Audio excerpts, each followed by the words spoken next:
নমস্কার বন্ধুরা, আমি সুপ্রিয়া কিচেন অ্যান্ড ব্লগ চ্যানেলে তোমাদের সবাইকে অনেক স্বাগত আর অনেক ভালোবাসা। আশা করি বরাবরের মতো আজকেও সবাই অনেক বেশি ভালো আছো, আর আমিও কিন্তু বেশ ভালোই আছি। এখন বাজে ভোর 5টা, আর আজকে মঙ্গলবার। আর আমি ঘুম থেকে উঠে ফ্রেশ হয়ে নিয়ে বাসি ঘর ঝাড় দিয়ে তারপর চলে এসেছি রান্নাঘরে। এখন আমি গ্যাসের চুলোটা খুব সুন্দর করে মুছে নিলাম, মোছাই ছিল তারপরও একটু মুছে নিলাম যাতে বাসি ভাবটা কেটে যায়। আর আমি এখন গ্যাসের চুলোয় কিন্তু আজকে ভাতটা বসিয়ে দিয়েছি। ভাতটা বসিয়ে দিয়ে তারপর ডাল সেদ্ধ বসিয়ে দেব। আজকে ডাল রান্না করব, মসুর ডাল, আর করব চাল কুমড়ো ভাজি। তো চলো তোমরা দেখতে থাকো, আর কিছু কথা আমি তোমাদের সঙ্গে বলি। প্রতিটা কাজে শুরুর দিকে কিন্তু খুব কঠিন থাকে, তবে করতে করতে মানুষ একসময় কিন্তু অভ্যস্ত হয়ে যায়, তখন আর তত বেশি কষ্ট হয় না। পরে কি হবে জানি না, তবে এখন কিন্তু আমাকে অনেক বেশি স্ট্রাগল করতে হচ্ছে, প্রচুর কষ্ট করতে হচ্ছে। তবে একটা জিনিস ভেবে আমার খুব ভালো লাগে, সেটা কি জানো?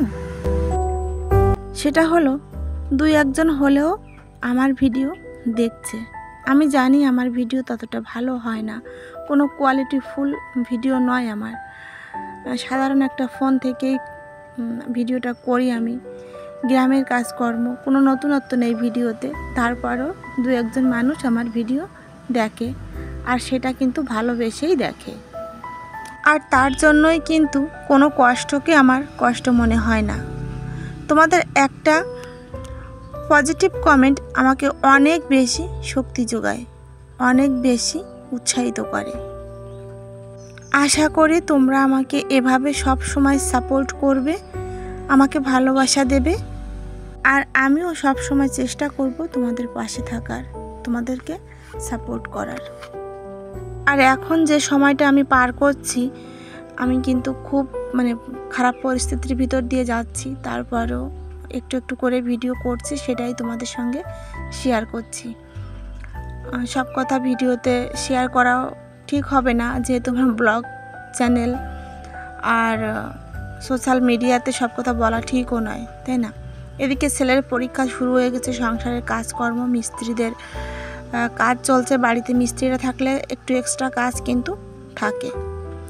তো সব মিলিয়ে ব্যস্ত জীবন চলছে, সেখান থেকেই একটু একটু করে ভিডিও করে রেখেছি তোমাদের জন্য, সেগুলোই তোমাদের সঙ্গে শেয়ার করব। জানি না তোমাদের কেমন লাগবে, যদি একটুও ভালো লাগে আমার ভিডিওতে একটা লাইক দিয়ে ভিডিওটা কন্টিনিউ করো।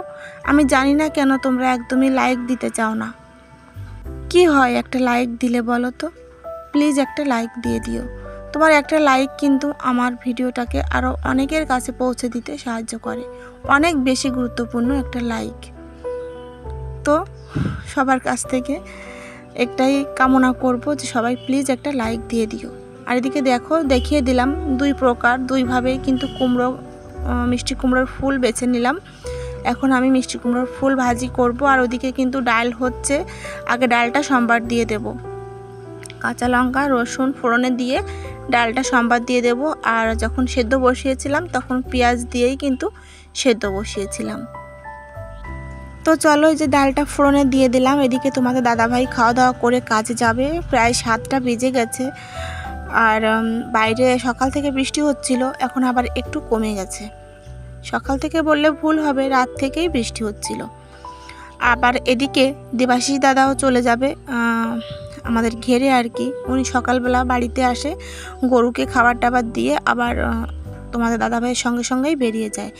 আর দেবাশিস কিন্তু ওই দাদাটা কিন্তু সকালবেলায় ভাত খায় না, রুটিই খায়, এই জন্য তার জন্য রুটি করতে হয়, সঙ্গে আমরাও রুটি খাই। এদিকে রান্না হচ্ছে তোমাদের দাদাভাইয়ের জন্য, এদিকে আবার রুটি করছি দেবাশিস দাদার জন্য। তো চলো, সব মিলিয়ে এদিকে ছেলেরা আবার পড়তে বসেছে, খুব তাড়াহুড়ো করেই রান্নাবান্না করছি। আর এই রুটিটা কিন্তু করছি এখন, ফ্রিজ থেকে বের করে নিয়েছি। আটা মাখা ছিল, গতকালকে ফ্রিজে রেখে দিয়েছিলাম, সেটা বের করেই নিচ্ছি। আর ফ্রিজে আটা মাখা থাকলে দেখবে ওই রুটিটা বেলার সময় একটু আটা বা ময়দা কিন্তু বেশি লাগে। আর তোমরা কিন্তু এই কড়াইটা দেখে কেউ ভয় পেও না, কারণ সচরাচর আমি ঠিক এরকম কালো কড়াইতে রান্নাবান্না করি না। এটা শুধু রুটি বা যে কোনো কিছু ভাজা পোড়া করার জন্যই ব্যবহার করি এই কড়াইটা। তো চলো রুটিগুলো করে সবাইকে খেতে দিয়ে দেই। আর আমি কিন্তু তেমন একটা রুটি ভালো বেলতেও জানি না, আর মানে ভাজতেও জানি না, তবে যেটুকু জানি আমার তাতে চলে যায়, কোনো অসুবিধা হয় না।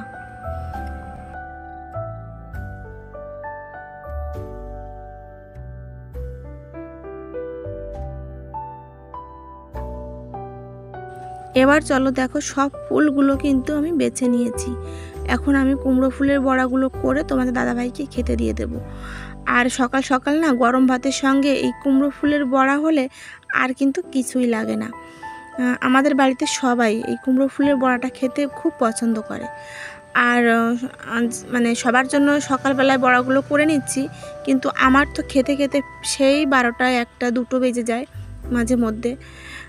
আমারগুলো আর ভাজবো না, কারণ মুচমুচে যদি না থাকে তাহলে কিন্তু খেতে ভালো লাগে না, অনেকটাই শক্ত হয়ে পড়ে, তখন আর খেতে একটুও ভালো লাগে না। এজন্য আমি যখন খাবো, স্নান করব, পুজো দেবো, তারপর খাবো, তখন আমি আমারটা ভেজে নেব। তো চলো অনেকগুলোই ভেজে নিয়েছি। আমার ছেলেরা তো শুধু শুধুই খেয়ে নিচ্ছে সকাল সকাল কুমড়ো ফুলের বড়া। আর অনেক অনেক ফুল ফোটে কিন্তু গাছে, কিন্তু কুমড়ো জালিও এসেছে, তোমাদের একদিন দেখাবো যেদিন আমি আবার যাব সেদিন। তো তোমাদের দাদাভাইকে খাইয়ে কাজে পাঠিয়ে দিয়ে তারপর দেখো আমি নিজের জন্য একটু চাল কুমড়ো ভাজি আর 2 পিস রুটি নিয়ে নিয়েছি। এটা এখন আমি খেয়ে নেব, নইলে তো প্রচুর কাজ পড়ে আছে, করতে করতে কিন্তু আমাকে কাজগুলো অনেকটাই লেট হয়ে যাবে। আর আজকে ঘরটাও মুছবো, এই 2 দিন কিন্তু আমার ঘরটা মোছা হয় না। আর মানে একদিন হলে ঠিক আছে, 2 দিন গেলে সেই ঘরে আমার আর থাকতে ইচ্ছে করে না, তাই আজকে ভাবছি ঘরটা মুছেই নেব। আর এই যে দেখো 1 গামলা বাসনপত্র ধুয়ে নিয়ে আসলাম, এখন এই বাসনপত্রগুলো সব গুছিয়ে রেখে দিচ্ছি। রান্নাবান্না তো সব কমপ্লিট, এখন শুধু ঘরের কাজগুলো গোছালেই হবে।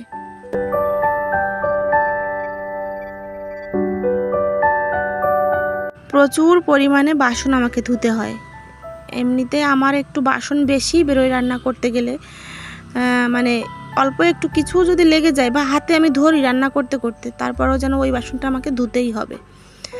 আর বাচ্চারা তো আছে, তারা তো ময়লা করেই। তো দেখো বাসনগুলো রেখে এসে এখন আমি মিস্ত্রিদের জন্য চা করছি।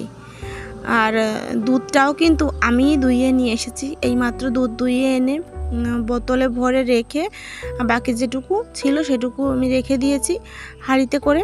আর এইটুকু দিয়ে এখন মিস্ত্রিদের চা করে দিচ্ছি। আর এর ভিতর কিন্তু আমি একদমই জল দিইনি, দুধ যখন ভরপুর আছে তখন জলের কি দরকার, তাই না?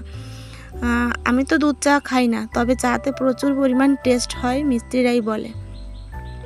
আর 7 কিলো মতো দুধ আমি দুইয়ে এনেছি এইমাত্র, আর দুধটা আমি বিক্রি করার জন্য পাঠিয়েও দিয়েছি।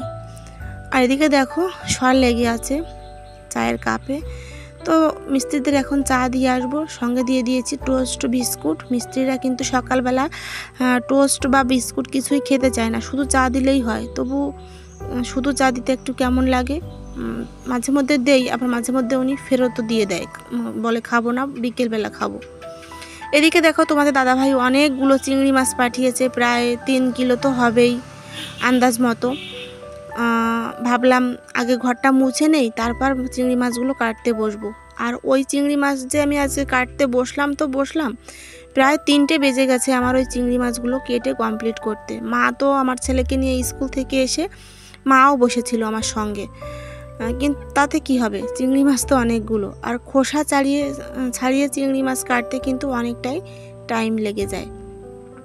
তো চলো চিংড়ি মাছগুলো এখন ঢেলে নিয়ে মাছগুলো সব বেছে নেব, স্নান করে তারপর মাছগুলো বেছে স্নান করে তারপর আমি খাওয়া দাওয়া করব। আর দেখো দড়িটা আমি খুলতেই পারছিলাম না, তারপর একটা চাকু নিয়ে আসলাম, চাকু নিয়ে এসে এখন আমি কেটে দিলাম। প্রচুর পরিমাণে মাছ, আর আড়ত থেকে কেনা তো, আড়ত থেকে কিন্তু মাছ কিনলে মানে খুব সাশ্রয়ী হয়, যখন তোমাদের দাদাভাই মানে সুযোগ পায় আর কি এমন, তখন কিন্তু এই বেশি করেই মাছ কিনে রাখে। আর এই মাছগুলোতে দেখো কোনো মাথা নেই, কিন্তু যারা মাছ বিক্রি করতে আসে আড়তে, তোমাদের দাদাভাই তো ওই মাছেরই ব্যবসা করে, তারা কিন্তু ওই যেগুলো মাথা থাকে না সেগুলো আলাদা করেই বিক্রি করে কম দামে আর কি। ওই মাছগুলোই কিন্তু কিনে নিয়ে এসেছে। এদিকে দেখো চিংড়ি মাছ তো বেছে নিয়েছি। মাছে দেখো হলুদ হলুদ চালের গুঁড়া লাগানো আছে, কারণ আমি এখান থেকে হাত দিয়ে তুলে কয়েকটা চিংড়ি মাছ নিয়ে নিয়েছি। কুমড়ো ফুলের বড়ার সঙ্গে আমি ভেজে নেব এই জন্য। তো দেখো এই যে ভেজে নেব আর এখন খাওয়া দাওয়া করে নেব। আর আজকের ভিডিওটা এখানেই শেষ করব। ভিডিও লাস্টে এসে পুরনো কথাটা আরও একবার মনে করিয়ে দেই, যদি কেউ লাইক দিতে ভুলে গিয়ে থাকো প্লিজ একটা লাইক দিয়ে দাও। আর যদি নতুন বন্ধু কোনো আমার ভিডিওতে ক্লিক করে থাকো চ্যানেলটি সাবস্ক্রাইব করে আমার পাশে থেকো। অলরেডি যারা এই কাজটা করে ফেলেছো তাদের অসংখ্য ধন্যবাদ। সবাই ভালো থেকো, সুস্থ থেকো, টাটা।